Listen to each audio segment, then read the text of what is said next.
trade deal yesterday. How are you feeling about it? Great. Biggest one ever made. What do you hope to accomplish today? Hi, nice to see you, brother. Hello. How are you?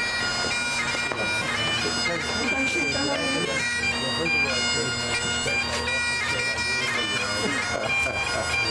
see you.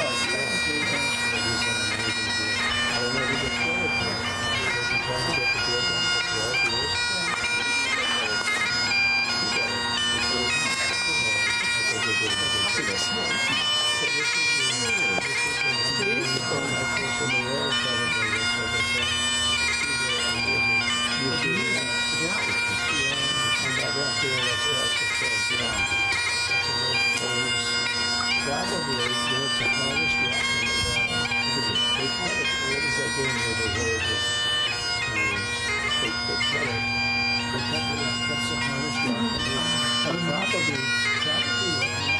They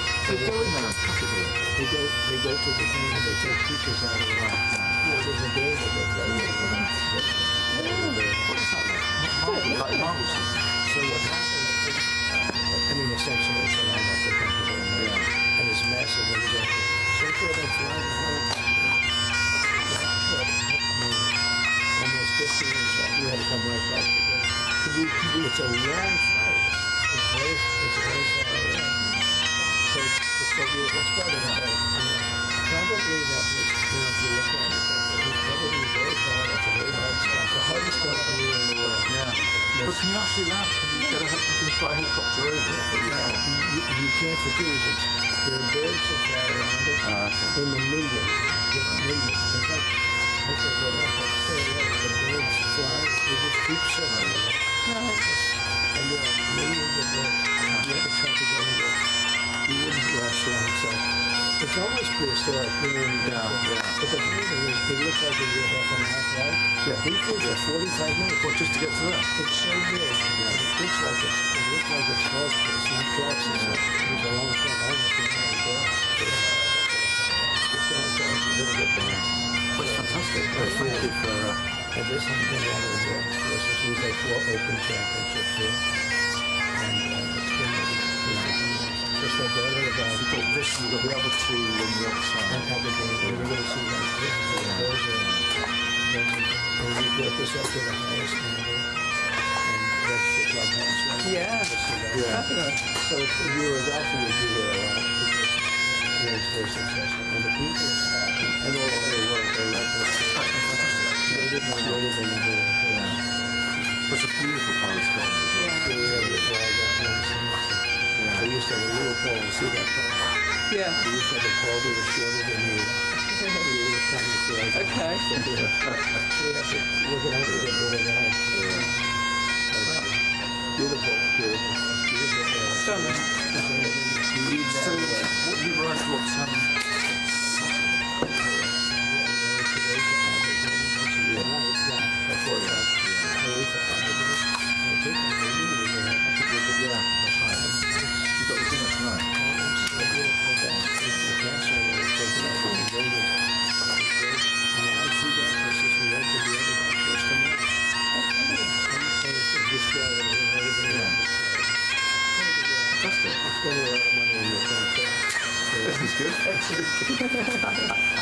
Thank you all very much. You have any questions? Come down on steel or aluminum? Excuse me? You gonna come down on steel or aluminum or other parts or anything? Well, we're in great shape. The trade deal was made with UK. The Prime Minister did a great job. You know, they've been trying to make that deal for 12 years, and he got it done. So everybody respects it. It's going to be a lot of jobs for here, and great for America. And, you know, in terms of even the relationship, our relationship is unparalleled, but it keeps it even closer. You know, when you're able to have a good trade deal, it keeps it even closer. Whiskey? Well, we'll talk about that. I didn't know whiskey was a problem. I'm not a big whiskey drinker, but maybe I should be when I'm over here. Maybe I'll have some whiskey today. Well, we're going to take a look at it. We'll take a look. We want to make the Prime Minister happy. We want to make, by the way, your First Lady, I would say First Lady, she's a respected person all over the United States. I don't know what he's doing, but she's very respected. As respected as him. I don't want to say more, I'll get myself in trouble. But she's a great woman and very highly respected. What do you have to say on Gaza today? What do you hope to accomplish? Yeah, well, we've, as you know, given a lot of money to Gaza for food and everything else.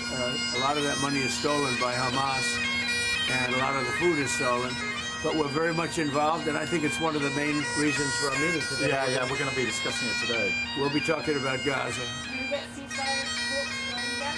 Well, we want to get it going, but as you know, with Cambodia, they just announced a very big, this morning. beyond it, this peace. That was going to be a very bad war, and so we're honored we got involved, and it's essentially settled. I think they're going to be settling it today, so it went for a few days. That was going to go on for years. That could have gone on for years. Millions of people could have been killed. We ended the war, and we're very happy about it. The Prime Minister says that recognising the Palestinian state would be a concrete step towards a lasting peace. Do you agree with his position? Well, I'm not going to take a position. I don't mind him taking a position. I'm looking for getting people fed right now. To me, that's the number one position, because you have a lot of starving people. You have people that, you know, the United States recently, just a couple of weeks ago, we gave $60 million. That's a lot of money. No other nation gave money. I know the Prime Minister would if he knew about it, and he really knows about it now because we're going to be discussing it. But we gave $60 million. Nobody said even thank you. You know, thanks. Somebody should say thank you. But other nations are going to have to step up. When I spoke to Ursula yesterday, she said that the European nations are going to step up very substantially too. Can you discuss the importance of free speech today? Well, free speech is very important. I don't know if you're referring to any place in particular. Perhaps they are, but We've had free speech for a very, very long time here, so we're very proud about that. Well, We protect what's your it. advice on the small boats crisis in this country? How would you deal with it? What's your advice on dealing with the small boats crisis in this country? What do you say? The small boats It's about the crisis. boats coming over the channel, so we're taking a lot of action to stop people coming over the channel who shouldn't be here, stopping them coming in the first place. Well, and then look, returning them immigration when we is can. a big factor, and I think, frankly, if they're coming from other countries and you don't know who they are, and are they coming from prisons? We have them where they came in from prisons. We're moving them all out. We had a border last June, just recent, last month. We had 0 people come into the country, 0, other than coming through legal means. If you're stopping immigration and stopping the wrong people, I give my hats are off to you. You're doing not a good thing. You're doing a fantastic thing. So I know nothing about the boats, but if the boats are loaded up with bad people, and they usually are, because other countries don't send their best. They send people that they don't want, and they're not stupid people, and they send the people that they don't want. And I've heard that you've taken a much stronger stance on immigration. Yeah, we've done a lot of work stopping them coming. We just signed an agreement to return them, and we've returned 35,000, in fact, under the first year of this Labour government, of people who shouldn't be in this country. So we're very pleased that we're getting on with returning people who've got no right to be here. That's great. As somebody that loves this, I love this country. My mother was born in, as you know, my mother was born in Scotland, and it's an incredible place, a beautiful place. And if that be the case, I congratulate you. That's exactly, because Europe is a much different place than it was just 5 years ago, 10 years ago, and they've got to get their act together. If they don't, you're not going to have Europe anymore as you know it, and you can't do that. This is a magnificent part of the world, and you cannot ruin it. You cannot let people come in here illegally. And what happens is there'll be murderers, there'll be drug dealers, there'll be all sorts of things that other countries don't want. And they send them to you, and they send them to us, and you've got to stop them. And I hear that you've taken a very strong stand on immigration, and taking a strong stand on immigration is imperative. Mr. President, Prime Minister Netanyahu said there's no starvation in Gaza. Do you agree with that assessment? I don't know. I mean, based on television, I would say not particularly, because those children look very hungry. But we're giving a lot of money and a lot of food, and other nations are now stepping up. I know that this nation is right It's here. a humanitarian crisis. Right. It's an absolute catastrophe. And nobody wants to see that. And I think people in Britain are revolted at seeing what they're seeing on their screens. So we've got to get to that ceasefire. And thank you, Mr. President, for leading on that, and also to just get more and more aid in. And again, America's done a lot on this. A lot of countries have done a lot. We're now working with Jordan on getting direct aid drops in, but this is a desperate situation. Mr. President, do you think Israel has done all it can do to avoid civilian casualties in Gaza? Well, I think nobody's done anything great over there. The whole place is a mess. It'll get straightened out, but it's a mess. They have to get food and meantime, food and safety right now. And ultimately, look, Hamas did a horrible thing, and they paid a big price, but Hamas did a horrible thing. But I always said, when you get down to the last 20 or 10, they're down to 20. We got a lot of hostages out, and you helped us, by the way. Yeah, but we got a lot of hostages out over the last 6 months that I've been in. I've been in office for 6 months now. And these hostages have been, I mean, many of them have come to the Oval Office and they've thanked me so profusely. I said, you don't have to thank me. I did what I have to do. But I always said, when you get down to the final 20, they won't release them because that's like their shield. Very unfair. And so something's going to have to be done. And they were really unwilling to talk. But I've said that. You'll get down to the final 10 or 20. It turns out to be 20. I thought that would be the number. I said, they're not going to be dealing with us. And, you know, many of the hostages are now dead, you know that. And parents come up to me, a woman came up to me 2 weeks ago. She just wants her son back. And I said, how's he doing? My son's dead, sir, but he's with them, and we want the body. She wanted the body of this young boy, of her young, beautiful son, just as much as if he were alive. It was just as important. There was no difference. And it's a tragic situation, frankly. But we get a lot out, and now possibly the fight will have to be a little bit different, but they have totally changed now. They don't want to give hostages. Very unfair. You have 20 living people, in this case living. You have many dead people, too, that they want to get a out. long time as well. Yeah, they have 20 living people, and I told Israel, I told Bibi that you're going to have to now maybe do it a different way. Do you think a ceasefire is even possible, Mr. President? Yeah, a ceasefire is possible, but you have to get it. You have to end it. You're talking about with Israel's. You're talking about there, because we have many ceasefires going on. The whole world is. If I weren't around, you'd have right now 6 major wars going on. India would be fighting with Pakistan. You see what we just did yesterday with 2 nations that we're trading with. And during the trade, I said, I'm not going to do any trade deal unless you guys settle your differences. And we got it settled in 24 hours. I mean, they just announced it was settled, which was a tremendous thing. But Serbia, Kosovo is another one. We have many hotspots that were at war. I think a very big one was India and Pakistan, because you're talking about 2 nuclear nations. That was a very big one.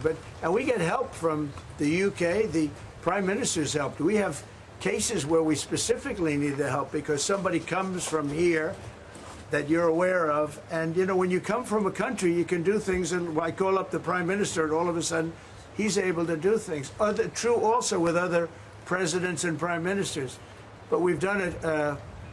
Nobody's ever done what we've done. We have 6 different major if you take a look at Rwanda and the Congo, Republic of the Congo, they've been fighting for 31 years, 8 million people dead. It was going on.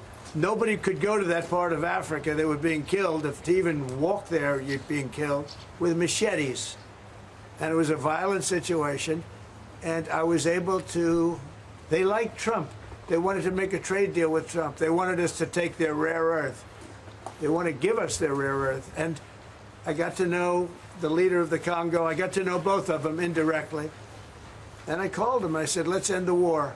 I don't want anything until you end the war. And we ended the war. As you know, the foreign ministers came up 2 weeks ago, and the leaders are going to be coming very shortly to Washington, Rwanda and Congo. I mean, that's another one that we did. So we've done a lot. It's an honor to do it.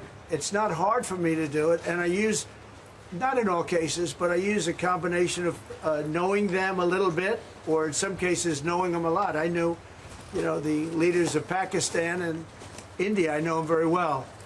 And, you know, they're in the midst of a trade deal, and yet they're talking about nuclear weapons. I say, this is crazy. So I said, I'm not doing a trade deal with you guys. And they want the trade deal. They need it. I'm not doing a trade deal with you if you're going to have war. And that's a war that spreads to other countries. You'll get nuclear dust. We'll all get nuclear dust. When they start using nuclear weapons, that stuff blows all over the place and really bad things happen. So maybe we're being a little selfish when we want to save wars too. But we stopped a lot of wars, and it's a great honor to have done it. Thank you all very much. We're going to be talking inside very much about Gaza and the humanitarian aspects of Gaza. Yeah. I think. Mr. President, what about Russia and Ukraine? You're talking about ceasefires. What's the latest? I would have said 5 times we would have had a deal. I've spoken to President Putin a lot. I got along with him very well. But 5 times, and every time 4 times maybe. But we've had discussions. You and I have had discussions. Yeah. We thought we had that settled numerous times. And then President Putin goes out and starts launching rockets into some city like Kiev and kills a lot of people in a nursing home or whatever. You have bodies lying all over the street.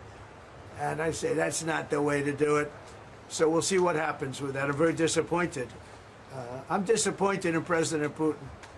Very disappointed in him. So we're going to have to look, and I'm going to reduce that 50 days that I gave him to a lesser number because I think I already know the answer what's going to happen. Okay? Thank you very much, everybody. We'll see you later.